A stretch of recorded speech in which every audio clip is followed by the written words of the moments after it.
ಕರುಣದಿಂದ ಪನಿತು ಪೇಳುವೆ ಪರಮ ಭಗವದ್ಭಕ್ತರಿತನಾದರದಿ ಕೇಳುವುದು. ಕಡು ಕರುಣೆ ನೀನೆಂದರಿದು ಹೇರುಡಲ ನಮಿಸುವೆ ನಿನ್ನಡೆಗೆ ಬೆಂಬಿಡದೆ ಪಾಲಿಸು ಪರಮ ಕರುಣಾ ಸಿಂಧು ಎಂದೆಂದು. ನಡು ನಡುವೆ ಬರುತ್ತಿಪ್ಪ ವಿಘ್ನವ ತಳೆದು ಭಗವನ್ನಾಮ ಕೀರ್ತನೆ ನುಡಿದು ನುಡಿಸೆನ್ನಿಂದ ಪ್ರತಿ ದಿವಸದಲ್ಲಿ ಮರೆಯದಲೇ.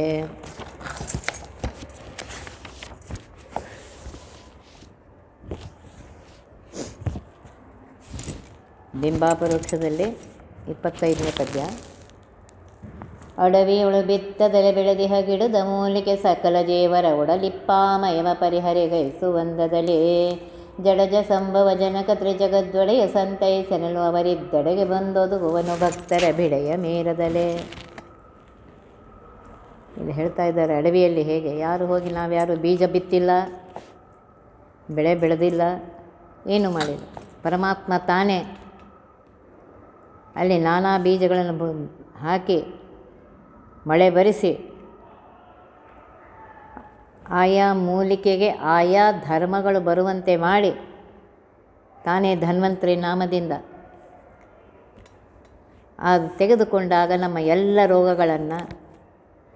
ರೋಗಗಳು ಬರ್ತವೆ ದುಷ್ಕರ್ಮಗಳಿಂದ. ಅದನ್ನೆಲ್ಲ ಪರಮಾತ್ಮ ಪರಿಹಾರ ಮಾಡಿ ನಮ್ಮನ್ನು ರಕ್ಷಣೆ ಮಾಡ್ತಾನೆ ಅಂತ ಹೇಳ್ತಾ ಇದ್ದಾರೆ. ಇವತ್ತು ಗೀತಾ ಜಯಂತಿ.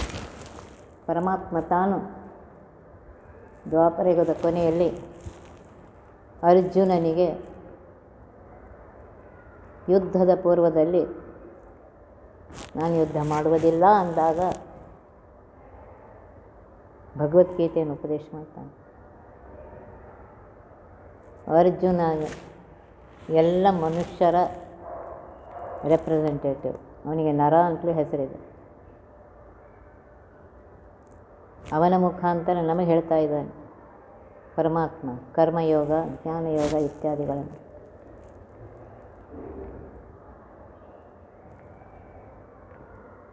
ಯುದ್ಧ ಮಾಡಬೇಕು ಅಂತ ಬಂದಿದ್ದಾನೆ. ಅವರು ಹೋಗ್ತಾರೋ ನಾನು ಹೋಗ್ತೇನೋ, ಏನಾಗುತ್ತೋ, ಬೇಡ ಯುದ್ಧನೂ ಬೇಡ, ಏನು ಬೇಡ ಅಂತ ಹೇಳಿದಾಗ ಪರಮಾತ್ಮ ಈ ಉಪದೇಶವನ್ನು, ಭಗವದ್ಗೀತೆಯನ್ನು ಭಗವಂತನೇ ತಾನೇ ಉಪದೇಶ ಮಾಡಿರುವಂತಹ ಇದು ಗೀತಾ. ಸ್ಟಾರ್ಟಿಂಗಲ್ಲೇ ಬರ್ತಾ ಇದೆ, ಕುರುಕ್ಷೇತ್ರದೇಯನ್ನವರು ಪಾಂಡವರು ಪೇಳೋ ಸಂಜಯ ಏನು ಮಾಡುವರು ಕೂಡಿ. ಕೇಳಯ್ಯ ಅರಸನೇ ನೋಡಿ ಪಾಂಡವರ ಸೇನೆ ಮಾತನಾಡಿದ ನಿನ್ನ ಸುತ ದ್ರೋಣಗಿಂತು.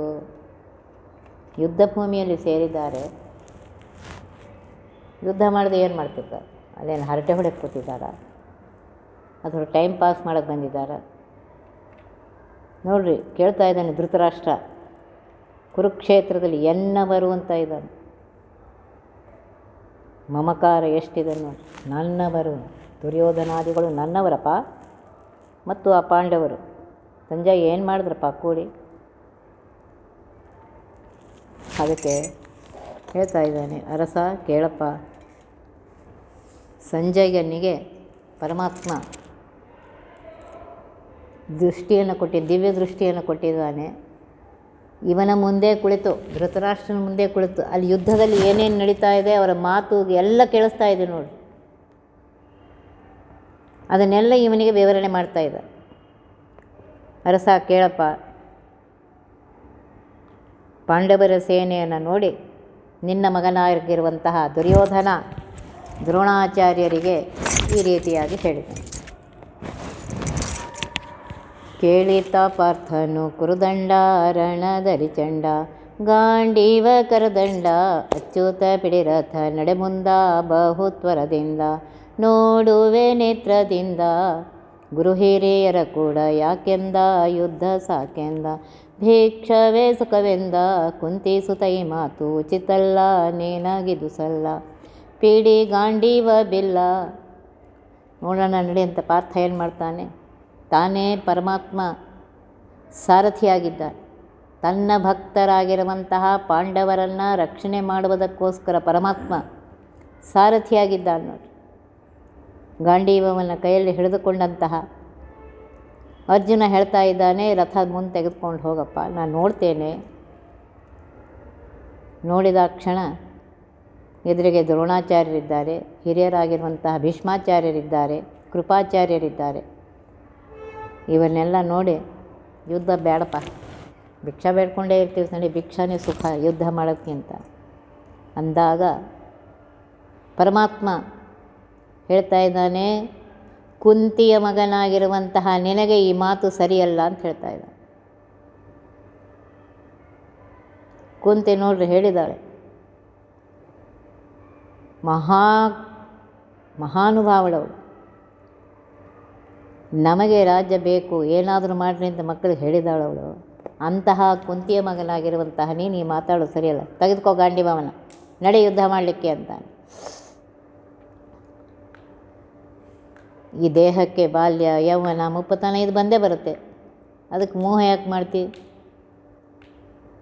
ಕಾಯುವವನು ನಾನೇ, ಕೊಲ್ಲುವವನು ನಾನೇ. ಆದ್ದರಿಂದ ಬಿಲ್ ಹಿಡಿದು ಯುದ್ಧವನ್ನು ಮಾಡಿ ಕೀರ್ತಿಯನ್ನು ಪಡೆ, ಮಹಾಯೋದ್ಧ ಅಂತ ಹೇಳಿ ಕೀರ್ತಿಯನ್ನು ಪಡೆಯಪ್ಪ. ಮತ್ತು ಸಾಯ್ತೀನಿ ಬಲ್ತೀನಿ, ಅವ್ರು ಸಾಯೋದು ಬಳಿ ಉತ್ಪಾದಂತೀರಿ. ಆತ್ಮಕ್ಕೆ, ಈ ಜೀವಕ್ಕೆ, ಒಳಗಿರುವ ಜೀವಕ್ಕೆ ಯಾವ ಶಸ್ತ್ರದ ಅಂಜಿಕೆಯೂ ಇಲ್ಲ. ಎಲ್ಲ ಈ ದೇಹಕ್ಕೆ, ಹೊರಗಿರುವ ಸ್ಥೂಲ ದೇಹಕ್ಕೇ ಇವೆಲ್ಲ ಯಾತನೆಗಳು. ಅಗ್ನಿಯಿಂದ ಬಾಧೆ, ನೀರಿನಿಂದ ವೇದನೆ, ಗಾಳಿಯಿಂದ ಇವೆಲ್ಲ. ಆದರೆ ಆ ಒಳಗಿರುವ ಜೀವ ನಿತ್ಯ ಅಭೇದವಾಗಿದೆ, ಅಭೇದ್ಯವಾಗಿದೆ. ಅನಾದಿ ಕಾಲದಿಂದ ಈ ಜೀವ ಇದೆ.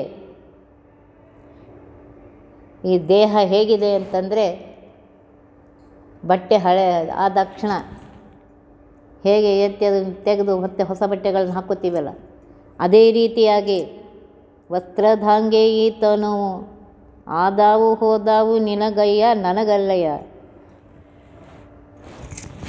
ವ್ಯಾಸರಾಯರು ನಮ್ಮ ಮೇಲೆ ಎಷ್ಟು ಅನುಗ್ರಹ ಮಾಡಿದ್ದಾರೆ ಅಂದರೆ, ಈ 12 ನುಡಿಯಲ್ಲೇ ಗೀತಾಸಾರವನ್ನು ಹೇಳಿ ಇಡೀ ಶಾಸ್ತ್ರದ ಸಾರವನ್ನು ಹೇಳ್ತಾ ಇದ್ದಾರೆ. ಅಲ್ಲಪ್ಪ, ಬಾಲ್ಯ ಯೌವನ ಅದೆಲ್ಲ ನಿನಗೆ, ನನಗಲ್ಲ. ನನ್ನ ದೇಹಕ್ಕೆ ಯಾವುದೂ ಇಲ್ಲ. ಜ್ಞಾನಾನಂದ ಶರೀರನಾಗಿರುವಂತಹ ನನಗೆ ಮುಪ್ಪು, ಯೌವನ ಇತ್ಯಾದಿಗಳು ಯಾವುದೂ ಇಲ್ಲ. ಇದಕ್ಕೆ ಜೀವಕ್ಕೆ ಶಸ್ತ್ರದ ಅಂಜಿಕೆ ಇಲ್ಲ, ನನ್ನ ದೇಹಕ್ಕೂ ಅಂತೂ ಇಲ್ಲೇ ಇಲ್ಲ ಎಂದು.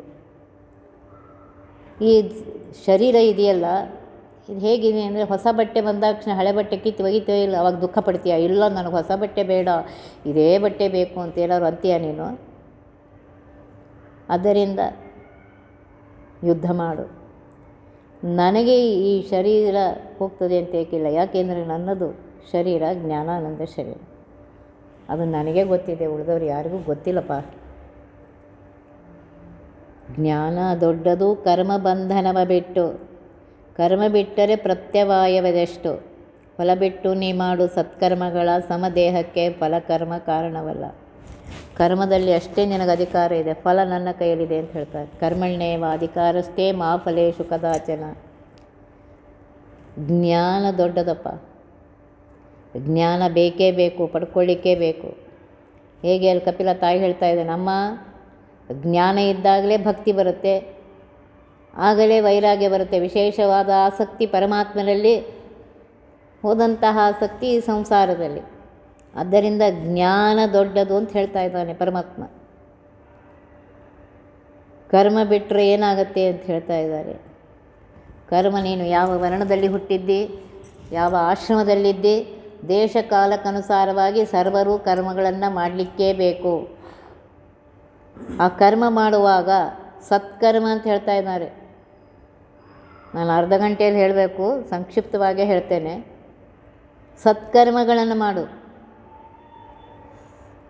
ಫಲದ ಬಗ್ಗೆ ಯೋಚಿಸಬೇಡ. ಫಲ ನನ್ನ ಕೈಯಲ್ಲಿದೆ, ಫಲ ಬಿಟ್ಟು ನೀ ಮಾಡು ಸತ್ಕರ್ಮಗಳ ಅಂತ ಇದೆ. ಫಲದ ಬಗ್ಗೆ ಯೋಚಿಸಿ. ನಾವೇನು ಮಾಡ್ತೇವೆ, ಇನ್ನೂ ಕೆಲಸ ಸ್ಟಾರ್ಟೇ ಆಗಿರೋದಿಲ್ಲ, ಪ್ರಾರಂಭವೇ ಆಗಿಲ್ಲ. ತತ್ಪೂರ್ವದಲ್ಲೇ ಇದು ಮಾಡಿದರೆ ಹೇಗೆ, ಅದು ಮಾಡಿದರೆ ಹೇಗೆ, ಅವ್ರು ನನಗೆ ಎಷ್ಟು ಮಾಡಿದಾರೆ, ಇವ್ರು ನನಗೆ ಎಷ್ಟು ಮಾಡಿದ್ರು, ಸಾವಿರಾರು ಯೋಚನೆ ಮಾಡ್ತೇವೆ. ಅದೆಲ್ಲ ಮಾಡಬೇಡ, ಸತ್ಕರ್ಮಗಳ ಮಾಡು. ನಿನ್ನ ವರ್ಣ ಆಶ್ರಮಕ್ಕೆ ದೇಶ ಕಾಲಕ್ಕನುಸಾರವಾಗಿ ಯಾವ ಕರ್ಮಗಳನ್ನು ಮಾಡಬೇಕು ಅಂತ ಶಾಸ್ತ್ರದ ಹೇಳಿದಲ್ಲ ಆ ಕರ್ಮಗಳನ್ನು ಮಾಡು. ಫಲ ನನ್ನ ಕೈಯಲ್ಲಿದೆ, ನಾನು ಕೊಡ್ತೇನೆ, ನಾನು ಫಲ ವ್ಯತ್ಯಾಸ ಮಾಡೋದಿಲ್ಲ. ಆದ್ದರಿಂದ ಮಾಡು ಅಂತ ಹೇಳ್ತಾರೆ. ನಿನಗೆ ಕರ್ಮದಲ್ಲಿ ಅಷ್ಟೇ ಅಧಿಕಾರ ಇದೆ, ಫಲ ನನ್ನ ಕೈಯಲ್ಲಿದೆ.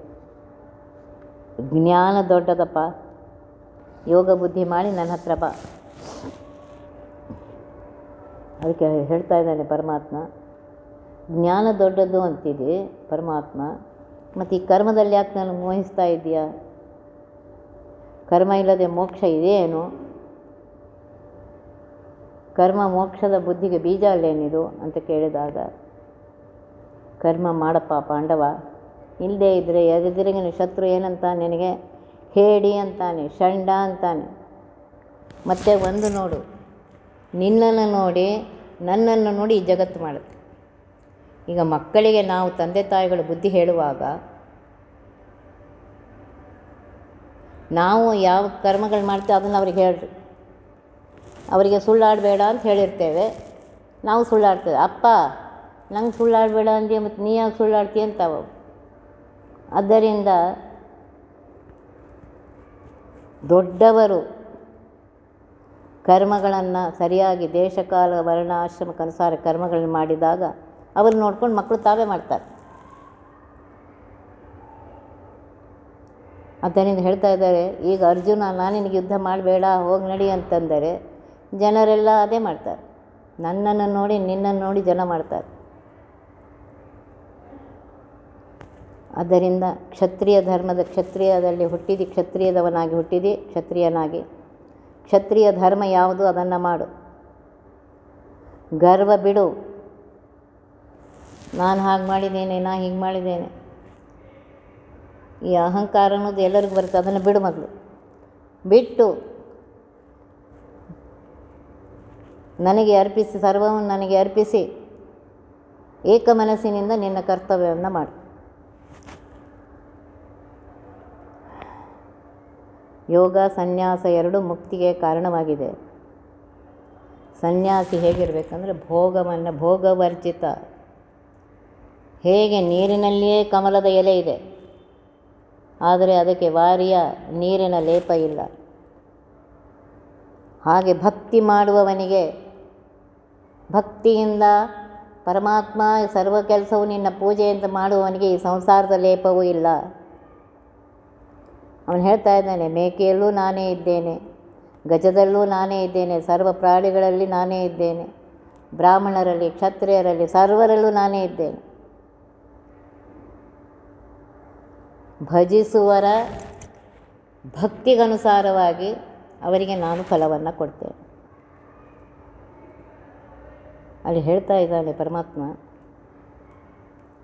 ಲೋಷ್ಟ ಕಾಂಚನ ನೋಡು ಸಮ ಮಾಡಿ, ಬಡತನ ಬಂದಾಗ ಕುಗ್ಗದೆ, ಸಿರಿತನ ಬಂದಾಗ ಹಿಗ್ಗಿ ಗರ್ವಿಸದೆ, ಏನು ಕೊಟ್ಟಿದ್ದಾನೆ ಪರಮಾತ್ಮ ಅದರಲ್ಲಿ ಸಂತೋಷದಿಂದ, ಪರಮಾತ್ಮ ಇದು ನಿನ್ನಿಂದ, ಇದು ನಿನಗೆ ಅಂತ ಹೇಳಿ ಇಡು. ಧ್ಯಾನವನ್ನು ಮಾಡು ಹೇಳ್ತಾ ಇದ್ದಾರೆ. ಧ್ಯಾನ ಹೇಗೆ? ಓಡಾಡ್ಕೋತಾ ಅಲ್ಲ, ಹರಟೆ ಹೊಡ್ಕೋತಾ ಅಲ್ಲ, ಒಂದೇ ಸ್ಥಳದಲ್ಲಿ ಏಕಾಸನದಲ್ಲಿ ಕುಳಿತುಕೊಂಡು ಆ ದೃಷ್ಟಿ ಮೂಗಿನ ತುದಿಗೆ ಅಂತ ಹೇಳ್ತಾ ಇದ್ದಾರೆ. ಆ ಕಡೆ ಈ ಕಡೆ ನೋಡದೆ, ಮನಸ್ಸು ಚಂಚಲ ಮಾಡಿಕೊಳ್ಳದೆ, ಆ ಪರಮಾತ್ಮನನ್ನೇ ದೃಷ್ಟಿಯಲ್ಲಿ ಇಟ್ಟುಕೊಂಡು ಅನಂತ ಕಲ್ಯಾಣ ಗುಣ ಪರಿಪೂರ್ಣ ಆಗಿರುವಂಥ ಆ ಪರಮಾತ್ಮನ ದೃಷ್ಟಿಯಲ್ಲಿ ಇಟ್ಟುಕೊಂಡು ಧ್ಯಾನ ಮಾಡು. ಆ ದೇವರು ನಿನಗೆ ಅನುಗ್ರಹ ಮಾಡ್ತಾನೆ. ಭಕ್ತಿ ಪರಮಾತ್ಮ ಹೇಳ್ತಾ ಇದ್ದಾನೆ, ನನ್ನಲ್ಲಿಯೇ ಮಾಡಬೇಕು, ನನ್ನ ಪಾದಗಳಲ್ಲಿಯೇ ಮಾಡಬೇಕು. ಯಾರು ಮಾಡ್ತಾರೋ ಭಕ್ತಿಯಿಂದ ಅವರಿಗೆ ಈ ಘೋರ ಸಂಸಾರ ಯಾತನೆ ಆಗೋದಿಲ್ಲ ಅಂತ ಹೇಳ್ತಾ ಇದ್ದಾನೆ. ಈ ಶರೀರನೇ ಕ್ಷೇತ್ರ ಅಂತ ತಿಳಿದುಕೋ. ಅನಂತ ಜನ್ಮದ ಪುಣ್ಯದಿಂದ ನಿನಗೆ ಮಾನುಷ್ಯ ಶರೀರ ಬಂದಿದೆ. ಸರ್ವ ಇಂದ್ರಿಯಗಳು ಕೆಲಸ ಮಾಡ್ತಾ ಇವೆ. ಆ ಮನಸ್ಸನ್ನು ಆ ಪರಮಾತ್ಮನಲ್ಲಿ ಇಟ್ಟು, ಶರೀರ ಕ್ಷೇತ್ರ ಅಂದಮೇಲೆ ಕ್ಷೇತ್ರಜ್ಞ ಪರಮಾತ್ಮನಾಗಿದ್ದಾನೆ. ಆ ಪರಮಾತ್ಮನ ಮರೆಯದೆ ಧ್ಯಾನವನ್ನು ಮಾಡು, ಅವನನ್ನು ಎಂದೂ ಮರೆಯಬೇಡ. ಆಗ ನೀನು ಶರೀರದೊಳಗಿದ್ದರೂ ನಿನಗೆ ಯಾವ ಪಾಪಗಳೂ ಇಲ್ಲ, ದುಃಖಗಳೂ ಇಲ್ಲ. ಹೇಗೆ ಆಕಾಶ ಸರ್ವತ್ರದಲ್ಲಿ ವ್ಯಾಪ್ತವಾಗಿದೆ, ಹಾಗೆ ನೀನು ಶರೀರದೊಳಗಿದ್ದರೂ ಅದು ಯಾವುದನ್ನು ಮನಸ್ಸಿಗೆ ಹಟ್ಟಿಕೊಳ್ಳದೆ ನಿನ್ನ ಕರ್ತವ್ಯ ಕರ್ಮಗಳನ್ನು ಪರಮಾತ್ಮನ ಪೂಜೆ ಅಂತ ಹೇಳಿ ಮಾಡಿದಾಗ ನಿನಗೆ ಯಾವುದೂ ಆಗೋದಿಲ್ಲ ಅಂತ ಹೇಳ್ತಾರೆ, ದುಃಖ ಆಗೋದಿಲ್ಲ. 3 ಗುಣಗಳು, ಸತ್ವ ರಜ ತಮಗಳ ಗುಣಗಳು, ಅದರಿಂದ ಹೇಳ್ತಾ ಇದ್ದಾನೆ, ಸುಖ ದುಃಖ ಸಮ ಮಾಡಿ ನೋಡೋ ನೀ ಈಡಾಡು, ನೀ ಬ್ರಹ್ಮನ ನೋಡು. ಸುಖವಾಗಲಿ ಬಹು ದುಃಖವಾಗಲಿ ಸಖ ನೀನಾಗಿರೋ ಪಾಂಡುರಂಗ ಅಂತ ಹೇಳ್ತಾ ಇದ್ದಾರೆ. ಸುಖ ಬಂದಾಗ ಗರ್ವಿಸದೆ ನನ್ನಿಂದ ಆಯಿತು ಹಾಗಾಯಿತು ಅಂತ ಗರ್ವ ಮಾಡದೆ, ದುಃಖ ಬಂದಾಗ ಅವರಿಂದ ದುಃಖ ಆಯಿತು ಇವರಿಂದ ದುಃಖ ಆಯಿತು ಅಂತ ಅನ್ನದೆ, ಆಯಾ ಸಮಯದಲ್ಲಿ ಪರಮಾತ್ಮನ ಸ್ಮರಣೆ ಮಾಡುತ್ತಾ ಇರು. ಸೂರ್ಯ ಚಂದ್ರರ ತೇಜ ನನ್ನದು ಅಂತ ಹೇಳ್ತಾ ಇದ್ದಾನೆ. ಆ ಸೂರ್ಯ ಬೆಳಗ್ತಾ ಇದ್ದಾನೆ, ಅಷ್ಟು ಪ್ರಕಾಶವನ್ನು ಕೊಡ್ತಾ ಇದ್ದಾನೆ. ನಾನು ಸೂರ್ಯನಲ್ಲಿದ್ದು ಅವನಿಗೆ ಆದ ತೇಜಸ್ಸನ್ನು ಕೊಟ್ಟಿದ್ದೇನೆ, ಚಂದ್ರನಲ್ಲಿದ್ದು ಆ ತೇಜಸ್ಸನ್ನು ಕೊಟ್ಟಿದ್ದೇನೆ. ತಿಂದಂತಹ ಅನ್ನ ಪಚನ ಆಗುವುದು ನನ್ನಿಂದ ಅಂತ ಇದ್ದಾನೆ ಪರಮಾತ್ಮ. ನಾವು ರುಚಿಯಾಗಿದೆ ಅಂತ ಹೇಳಿ ತಿಂತೇವೆ, ಆದರೆ ಆತ ಪಚನ ಮಾಡುವವನು ಪರಮಾತ್ಮ. ನಾನೇ ಸರ್ವೋತ್ತಮ, ಸರ್ವೋತ್ತಮನಾದಂತಹ ನನ್ನಲ್ಲಿಯೇ ಮನಸ್ಸು ಮಾಡು. ಜ್ಞಾನ ಯಾವುದು ಅಜ್ಞಾನ ಅದು ಹೇಳ್ತೇನೆ, ಸರಿಯಾಗಿ ತಿಳ್ಕೊ. ಜ್ಞಾನ ದುರ್ಲಭ ಅವರವರ ಭಕ್ತಿಗಳಂತೆ, ನಿನ್ನ ಭಕ್ತಿಗನುಸಾರವಾಗಿ ನಿನಗೆ ಜ್ಞಾನ ಸಿಕ್ಕತ್ತೆ.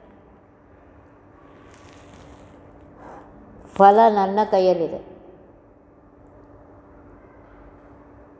ನಾನು ಪಾರ್ಶಿಯಾಲಿಟಿ ಎಂದೂ ಮಾಡೋದಿಲ್ಲ. ಅವರವರ ಕರ್ಮವನ್ನು ನೋಡಿಕೊಂಡು ಸರಿಯಾಗಿ ಫಲವನ್ನು ಕೊಡ್ತೇನೆ. ಸ್ಮರಣೆ ಮಾಡುತ್ತಾ ದೇಹ ಬಿಡುವರು, ಎನ್ನ ಪಡೆವರು, ಬಲು ಭಕ್ತಿ ಮಾಡುವರು. ಆಯ್ತಾ? ಸತತ ಚಿಂತೆ ಮಾಡುವವನಿಗೆ ಅಂತ್ಯಕಾಲದ ಚಿಂತೆ ಪರಮಾತ್ಮನ ಸ್ಮರಣೆ ಬರುತ್ತೆ. ನಾವು ಸತತ ಏನು ಚಿಂತೆ ಮಾಡ್ತೇವೆ, ಏನು ಸ್ಮರಣೆ ಮಾಡ್ತೇವೆ, ಏನು ಚಿಂತನೆ ಮಾಡ್ತೇವೆ, ಅದೇ ಅಂತ್ಯಕಾಲಕ್ಕೆ ಬರುತ್ತೆ. ಸತತ ಪರಮಾತ್ಮನ ಸ್ಮರಣೆ ಮಾಡುವವರಿಗೆ ಅಂತ್ಯಕಾಲದಲ್ಲಿ ಪರಮಾತ್ಮನ ಸ್ಮರಣೆಯೇ ಬರುತ್ತೆ.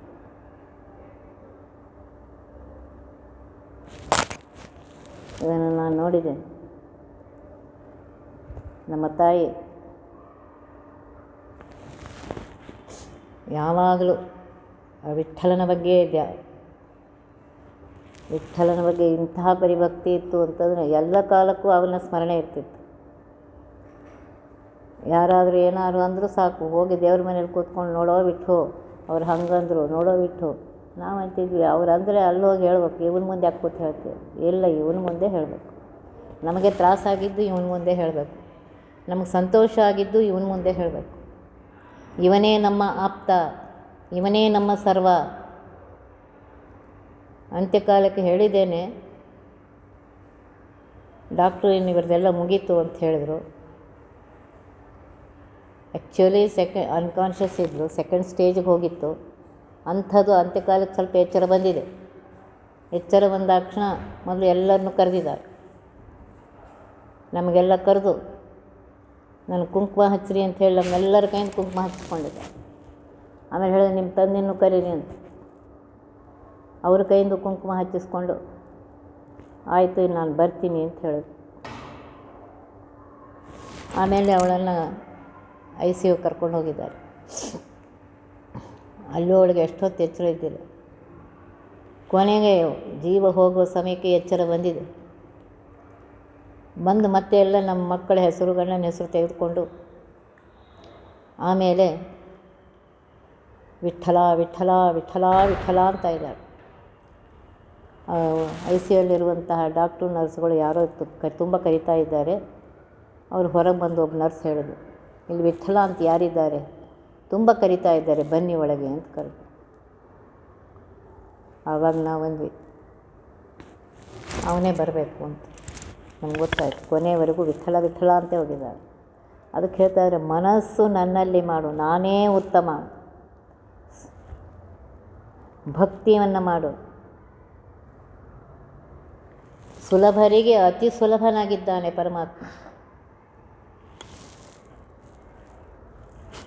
ನಿನ್ನ ವಿಭೂತಿ ತೋರಿಸು ಅಂತ ಹೇಳಿದಾಗ ಪರಮಾತ್ಮ ವಿಭೂತಿ ಅಧ್ಯಾಯಗಳು ಹೇಳ್ತಾ ಇದ್ದಾನೆ. ಎಲ್ಲೆಲ್ಲಿ ನಿನಗೆ ಶ್ರೇಷ್ಠತೆ ಕಂಡು ಬರುತ್ತೆ ಅರ್ಜುನ, ಅದೆಲ್ಲ ನನ್ನಿಂದ ಅದಕ್ಕೆ ಬಂದಿದೆ. ನಕ್ಷತ್ರಗಳ ಮಧ್ಯದಲ್ಲಿ ಚಂದ್ರ ನಾನೇ, ಅಕ್ಷರದಲ್ಲಿ ಅಕಾರ ನಾನೇ, ಪಕ್ಷಿಗಳಲ್ಲಿ ಗರುಡ ನಾನು. ಈ ರೀತಿಯಾಗಿ ಪರಮಾತ್ಮ ನಿನಗೆ ಎಲ್ಲೆಲ್ಲಿ ಶ್ರೇಷ್ಠತೆ ಕಂಡು ಬರ್ತಾ ಇದೆ ಅದಕ್ಕೆ ಬಂದಿದ್ದು ಅದು ನನ್ನಿಂದ.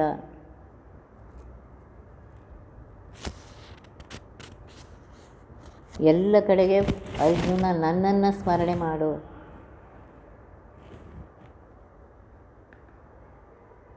ನಾನಾ ರೂಪಗಳಿಂದ ಕೂಡಿದಂತಹ ನಾನೇ, ಸರ್ವರಲ್ಲಿ ಇದ್ದವನು ನಾನೇ. ಬ್ರಹ್ಮಾಂಡದ ಒಳಗೂ ಇದ್ದೇನೆ, ಬ್ರಹ್ಮಾಂಡದ ಹೊರಗೂ ಇದ್ದೇನೆ, ಎಲ್ಲರ ದೇಹದ ಒಳಗೂ ಇದ್ದೇನೆ, ಹೊರಗೂ ಇದ್ದೇನೆ. ಪ್ರತಿ ಕ್ಷಣಕ್ಕೆ ನಾನು ಅವರವರ ಯೋಗ್ಯತೆ, ಅವರವರ ಕರ್ಮ, ಅದಕ್ಕನುಸಾರವಾಗಿ ಆಯಾ ಜೀವರಿಂದ ಆ ಕರ್ಮಗಳನ್ನು ಮಾಡಿಸಿ ಅವರಿಗೆ ಆ ಫಲವನ್ನು ಕೊಡ್ತೇನೆ. ಕೊನೆಯ ನುಡಿಯಲ್ಲಿ 9ನೇ ನುಡಿಯಲ್ಲಿ ಹೇಳ್ತಾ ಇದ್ದಾರೆ, ಕ್ಷರ ಅಕ್ಷರ ಎರಡಕ್ಕೂ ಉತ್ತಮನು ನಾನು, ಘೋರ ನರಕದ ಲೋಭ ಕಾಮನು ನಾನು, ಸಾರಾದಾನವು ಸಜ್ಜನರ ಹಸ್ತದಲ್ಲಿ, ಭೂರಿ ದಕ್ಷಿಣೆ ನೀಡು ಸತ್ಪಾತ್ರರಲ್ಲಿ. ಕ್ಷರ ಅಕ್ಷರ, ಕ್ಷರ ಅಂದರೆ ದೇಹನಾಶವುಳ್ಳಂತಹ ಜೀವಿಗಳು, ಅಕ್ಷರಗಳಾಗಿರುವಂತಹ ಮಹಾಲಕ್ಷ್ಮಿ, ಇವರೆಲ್ಲರಿಗಿಂತ ನಾನೇ ಉತ್ತಮನಾಗಿದ್ದೇನೆ.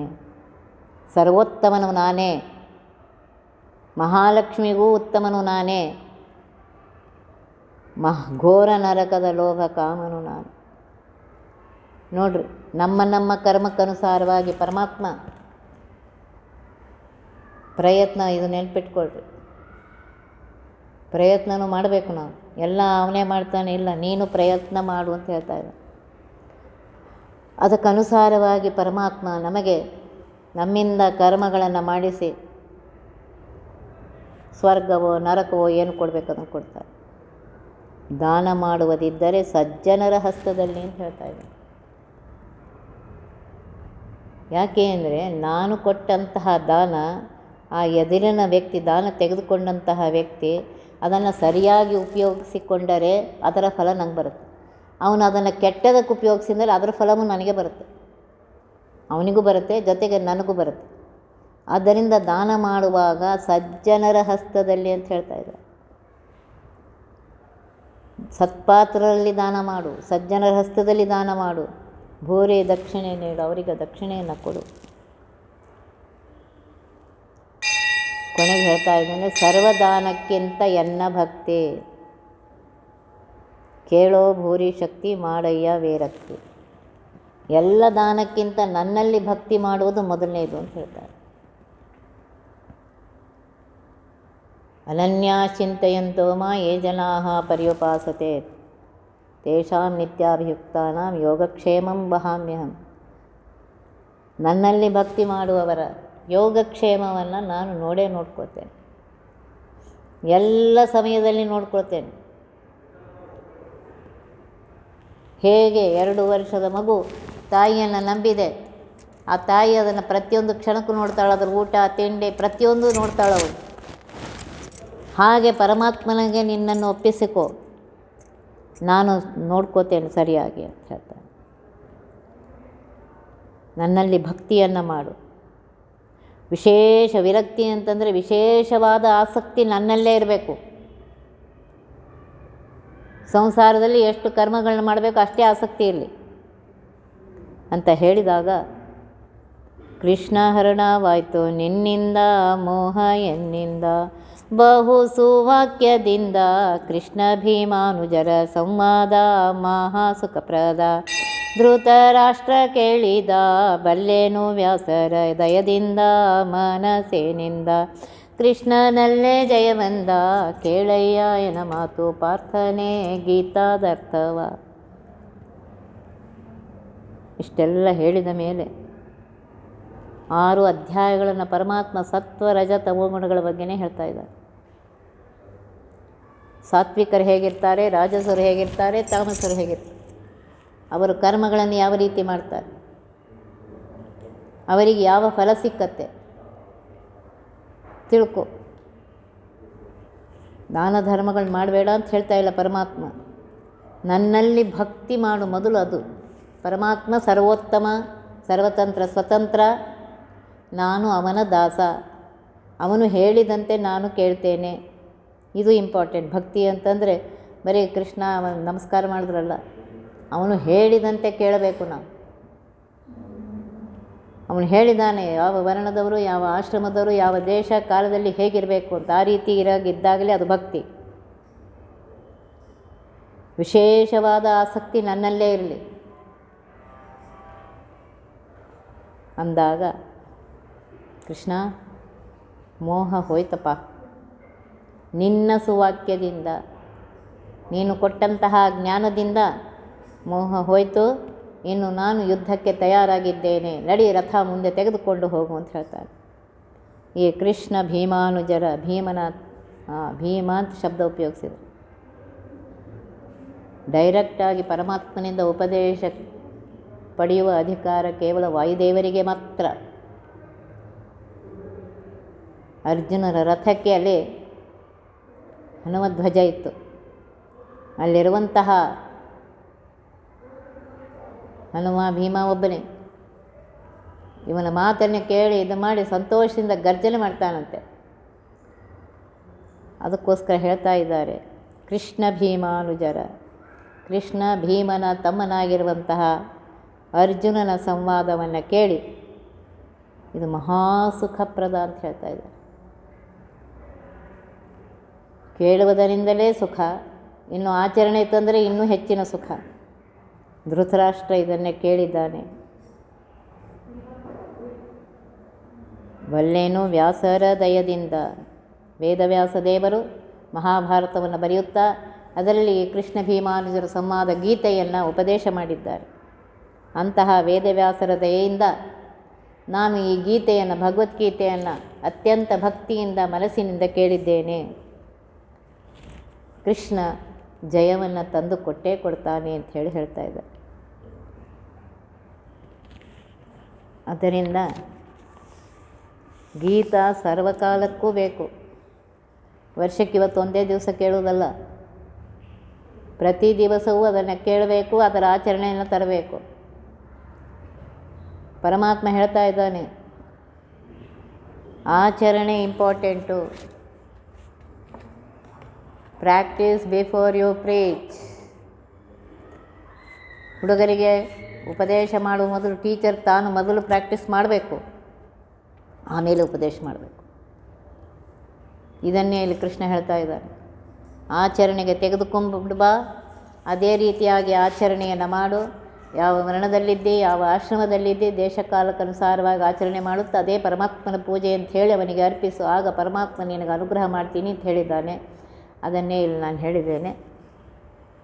ಒತ್ತಿ ಬಹವಿಘ್ನಗಳ ಕಳೆದಪ ಮೃತ್ಯು ಬೆಗೆ ಮರೆ ಮಾಡಿ ಕಾಲನ ದೂತರಿಗೆ ಬೇಕರವ ಪುಟ್ಟಿಸಿ ಸಕಲ ಸಿದ್ಧಿಗಳ ಒತ್ತಿಗೊಳ್ಳೆ ಶಿವನರು ಹೇಕ್ಷಣ ನೃತ್ಯ ಮಾಡುವರವರ ಮನೆಯೊಳು ನಿತ್ಯಮಂಗಳ ಹರಿಕಥಾಮೃತ ಸಾರ ಪಡಿಸುವರ.